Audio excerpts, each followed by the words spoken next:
In this video, I will show you my top 4 hidden Facebook metrics to boost your ROAS. I see most brands not using these metrics, but they are essential to have a proper creative strategy to analyze your ad creatives and to keep improving. Leveraging these metrics, we have created many top performing ads leading to performance like this, or this for different e-com brands across different niches. So let's get straight into it. The first metric is video hook rate. And this is a metric that Facebook doesn't provide, but is extremely important to analyze your ad creatives. By definition, it's the first 3 seconds played divided by impressions. So you basically count, okay, from all people that got to see my ad, how many people actually stopped and watched the first 3 seconds. And this is what we call they got hooked. Now let's quickly go over how to create it first. You go here into the columns, customize columns, then you go on custom, create custom metric, and here is how you do it. So you write 3 second video plays divided by impressions. Here you can call it video hook rate or just hook rate. The format is percentage, and then you go and create metric. Once you've created it, you just have to search it here, hook rate, then you click on it, and then it will also appear in your columns. Now, why is this metric extremely important? Apart from click-through rate, this is the most important metric for video ads, because if you don't hook your audience, you can't retain it. A KPI that you should go for is at least 30% hook rate. And here's why. If we go into our ads and then look what got the most spent, it is sorted like this. And then also if we go into the performance, you can see here the ROAS 4, then 3, this one is lower. But this is already off, and then again 3, 5, but this one had the most impact in this account right now, right? And you can see the hook rate is also 32%. This one is lower, this one is lower, this one is higher, but here's something else happened that's irrelevant right now. It will make sense with the other metrics that I explain. But in general, you can see the higher the hook rate, the more purchases, of course, you will get, because then you get just more people to see your ad, more people to watch the reasons to buy from you, more people to see the social proof, and then in the end, more people clicking on the ad and buying. This is also why a higher hook rate usually results in a higher click-through rate. Again, this ad is not the rule, but an exception. But other than that, you see hook rate 32, click-through rate 1.6. Hook rate 34, even higher, click-through rate 2.5. Then the ones with the lower hook rates tend also to have lower click-through rates. Although, of course, again, there are exceptions, but in terms of scalability and click-through rate balance, these two ads do the best, and they have a great hook rate. Now, one very important thing to understand is that you don't just want to have straight clickbait. For example, you probably saw like those clips on social media, or someone suddenly falling, or some weird transition. This is exactly not what we want to do. Because yes, this hooks many people, but this hooks many random people. Instead, you want to think of your hook like a filter. It should filter the people that are potential customers and those that are not. But if you filter already, of course, you want to hook as many potential customers as possible. So this will give you a good benchmark of how strong your hooks are, and if an ad is not performing and then you check the hook rate and it's very low, it doesn't necessarily mean that the whole ad or the whole idea or angle is bad. It first of all just means you have improved the hook rate. Now let's look into some high performing hooks. Here you can see some, they are kind of clickbait but still relevant. For example, here you can see a close up of the face and then also a headline targeting. My face was so bumpy, and it goes just like this. And then the UGC ad starts. Here you can see this ran for more than 300 days, so super successful ad. Again, here, another one, same kind of strategy, close up so that you don't really understand what's going on, but also really stands out on social media, because usually you don't see something like this. These blackheads. And then it goes into the UGC ad. Again, here another one, you don't even understand what's really going on. Again, this just looks terrible, but this is a teeth product, and you can already see here are teeth, so the hook is still relevant. There are more examples, but I think you got the point. So again, what you want to do is making them as hooky as possible, but also see it as a filter to only hook people that are actually interested in your product and might become a customer. And the higher the hook rate, the better the performance that you'll see, because you'll get more clicks and more traffic on your website for less of a cost. Now, the next metric is the video hold rate, and you can see it here right next to the hook rate. This one is defined by through plays divided by impressions. Again, the setup is just the same. You go here, custom, create custom metric, and then you just go here, through plays divided by impressions, call it hold rate, and put it here in % create metric. So what this metric shows you is basically how many people from those that got to see your ad on the screen have actually watched it to the end. You will also see that this percentage is of course always way lower than the hook rate, because first of all, to watch the video to the end, they first need to get hooked. So it will be always just a fraction of the hook rate. Now, while this metric is not as important as the hook rate, it's still quite important, because first of all, it gives you feedback on how engaging and interesting and entertaining or educational your ad actually is.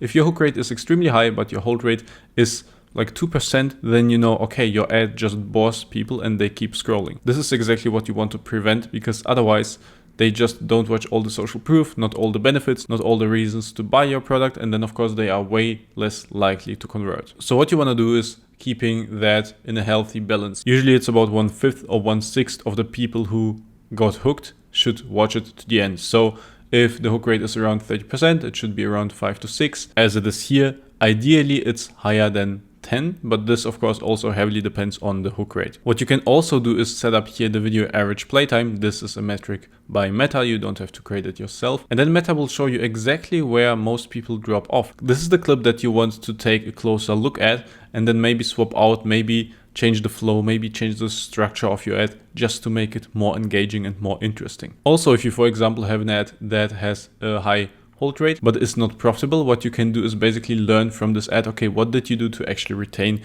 people to watch it to the end, and then combine those elements with the ads that have a high hook rate but are also profitable and winning for your account, like for example this or this ad. Now let's move on to the next metric, and that is conversion rate. Now when people hear conversion rate, most of the time they think, okay, I already have this in Shopify, but the conversion rate from Facebook ads is actually very different, and there are a lot of hidden learnings in that. So let me show you how to set it up and how to understand it. So the conversion rate, we have it here, and as you can see, the conversion rate from every single ad is quite different. The way we set it up is purchases divided by landing page views. So basically the percentage of people who bought from those that got to see your website after they clicked the ad. Now the setup is again the same. You go to customize columns, custom metric, create custom metric, then you type in purchases divided by landing page views. Again, here format percentage. Here I call it conversion rate, and then create metric. Now after you implement it, you will see that the traffic from your ads have a different conversion rate. And this is super important to understand, because